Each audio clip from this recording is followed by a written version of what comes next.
Bisa jadi air yang kamu lihat hari ini pernah diminum dinosaurus jutaan tahun lalu. Kok bisa? Jawabannya ada di satu proses alam yang namanya siklus air.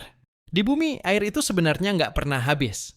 Air cuma muter-muter tempat dan berubah bentuk. Semua dimulai dari matahari. Panas matahari menyinari laut, sungai, dan danau. Lalu airnya perlahan menguap. Air yang tadinya cair berubah jadi uap dan naik ke udara.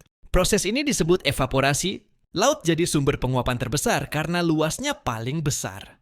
Nggak cuma laut, tumbuhan juga ikut berperan lewat daun-daunnya. Tumbuhan melepaskan uap air ke udara.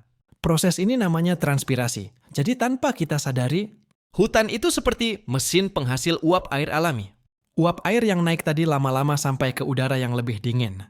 Di sana uap air berubah lagi, jadi titik-titik air kecil.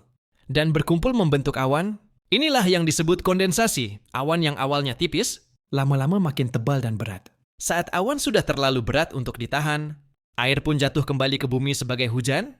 Inilah tahap yang paling kita kenal, yaitu presipitasi. Air hujan yang turun, ada yang langsung mengalir di permukaan tanah, masuk ke sungai, lalu kembali ke laut.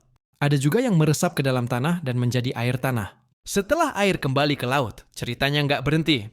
Matahari kembali memanaskan air laut. Air menguap lagi, membentuk awan lagi, dan turun lagi sebagai hujan. Begitu terus tanpa henti. Itulah sebabnya laut nggak pernah penuh, meskipun semua sungai mengalir ke sana.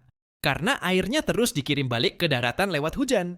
Siklus air ini penting banget buat kehidupan. Tanpa siklus air, nggak akan ada hujan.